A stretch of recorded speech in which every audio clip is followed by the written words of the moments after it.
You might not have guessed the Season 1 Young Justice episode Coldhearted would have become an enduring fan favourite for a few reasons. It doesn't really advance the show's overarching plot, there's not much in the way of spectacular fight sequences, and strangest of all, the usual ensemble style gives way to a story laser-focused on just one person, Wally West, Kid Flash. But it did. This episode is remembered in the absolute top tier of Young Justice stories, so today I want to talk a little about why I think this is, and why I think this remembering of Coldhearted is a more important part of the episode's success than you might have thought. In case it's been a while, in case you've not even seen the episode, we follow Wally on his birthday, and things start out great. It's a snow day, so school's out, and we skip right to a less than surprising surprise party in Mount Justice. But the festivities get interrupted, because it turns out the snow isn't normal snow.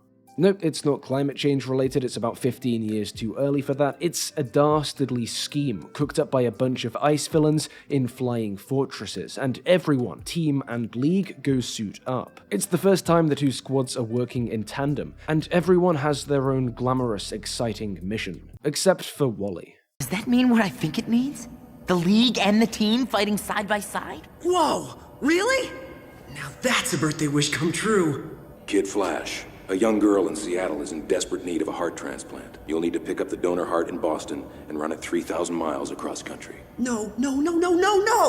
No, while everyone else is off to engage in hyper-stylized superheroics, Wally's been given the task of running a transplant heart across the country, since, all the planes are grounded. So, sulking, off he goes. He is a hero after all, just a slightly immature one. Wally has to make Boston to Seattle in under 4 hours, otherwise the heart's no good, and he's making pretty good time until he's intercepted by Vandal Savage, a supervillain. Vandal can't stop him, he's not nearly fast enough, but because all his mates are off beating up bad guys, because in Wally's mind his big moment's been replaced by glorified pack mule duty, Wally's tempted just for a few minutes to try and put the hurt on Vandal. It isn't long until he realizes what a bad idea this is, but when he makes it to Seattle, it seems those few minutes made all the difference. I made it. I'm here. I'm sorry. You're too late. No! Look, I've got almost 20 minutes to spare. I know, but she passed away 12 minutes ago.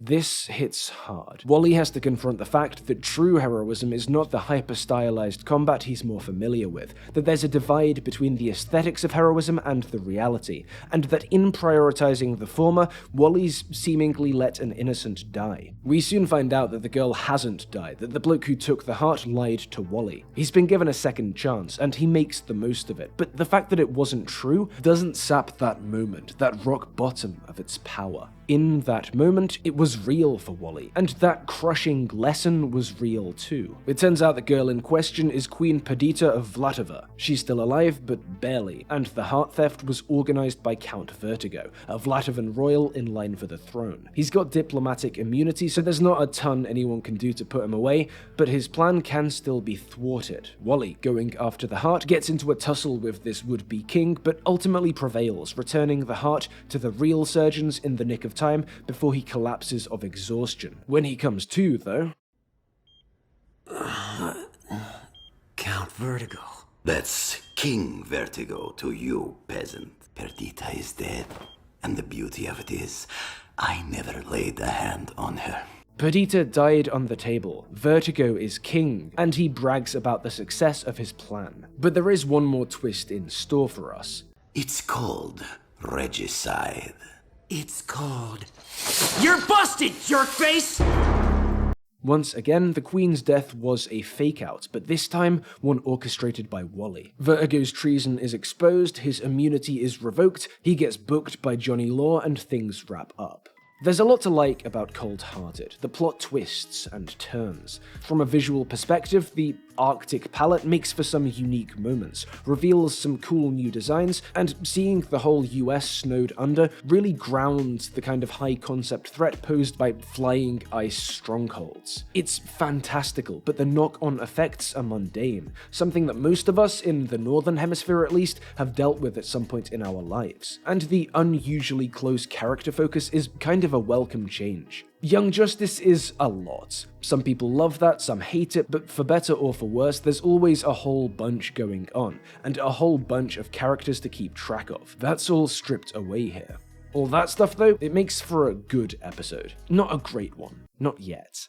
I think Coldhearted's greatness is only clearly visible in retrospect. Wally learns a lesson here, but so what? This is a cartoon. It's a superhero cartoon. In stories like this, people learn lessons all the time. It's par for the course, but the lessons rarely stick. When they do, change is incremental. It's something all franchise media struggles with. Characters need to go on journeys, make progress for each story to satisfy individually, but they can never change too much, or they become too different, too new. So it's common to see variations of the same general lessons play out again and again. One of my favorite things about Young Justice is its absolute disdain for these eternal status quos. People grow, people change, and people die. A lot of viewers don't love the big time jumps the show pulls from season to season, but the upside of these is that you get to see how much these adventures, these lessons, which in a lot of projects would be all but forgotten 1 week on, stuck with, and in some cases shaped the future of our characters, and this effect leaks over outside the text.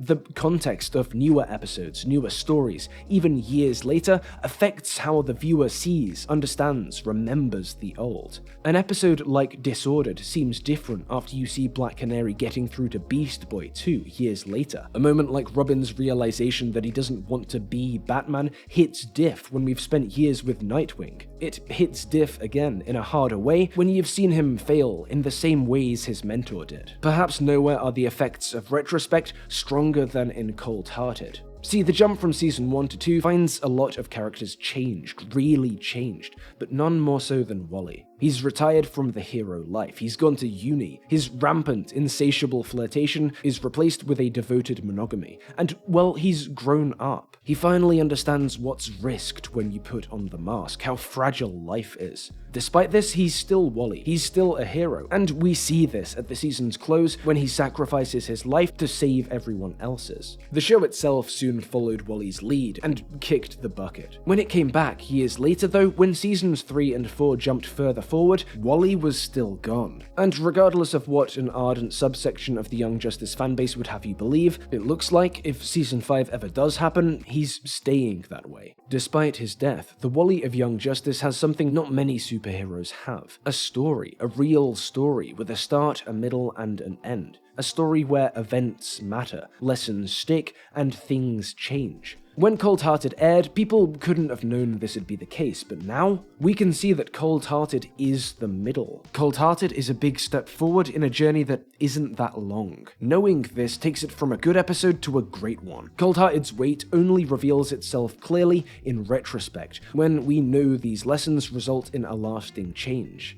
Dude, I just heard. You saved an entire country. Major kudos. What can I say? I'm the man. The man who finally figured out that the sweetest birthday present a lucky stiff like me could ever get was seeing that little girl smile. But where is that greatness located? In the text, the episode itself, or in the context, the way the episode is framed by subsequent seasons? In itself, the growth we see here seems to be nothing special. Retrospect may tell us that in this case it's stuck, but even if so, the heft here would seem to come from Coldhearted's context, the rest of the show, not the episode itself. Until you keep looking, because there are a couple of things buried in Coldhearted that make it clear this was always meant to be a pivotal moment in Wally's development. For instance, this episode's set on Wally's birthday, but it isn't just any birthday, it's his 16th, his sweet 16. For those of you who live outside the land of corn syrup, many North Americans view this birthday in particular as an important one, a coming of age, more so than in a lot of places. To reach this milestone is to cross a threshold, to exit adolescence and immaturity. That's the idea, anyway. By staging this story around Wally's 16th birthday then, Coldhearted suggests what Retrospect has now confirmed, that this isn't superficial, reversible growth, a standard, lightweight cartoon character arc. We're seeing stuff that'll stick with him, a moral that matters. We're seeing Wally grow into the man he will become, and we see a glimpse of this man as the episode wraps up. Throughout this season, Wally's made a habit of collecting souvenirs from missions, and this one's no different. I would be pleased for you to have it as a reward Or as a souvenir? Only instead of taking Vertigo's sword, the flashier option, he takes the insulated pack Perdita's new heart was held in. The sword was cool, but this just seemed like the right souvenir for the right mission.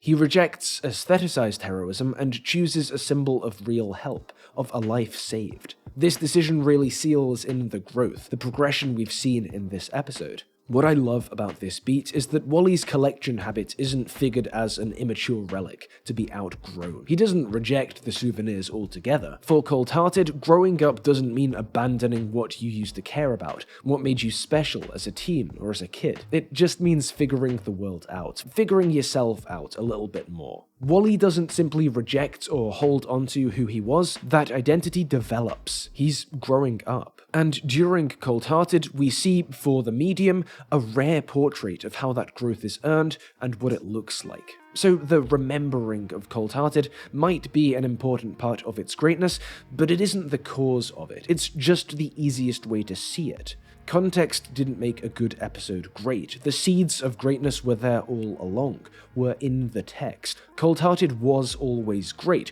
was always an affecting, compelling portrait of a sidekick becoming a hero, a kid becoming a man. But it would have been tricky to know this at the time, and impossible to know just how real and lasting this change would be until we saw Wally die and not come back.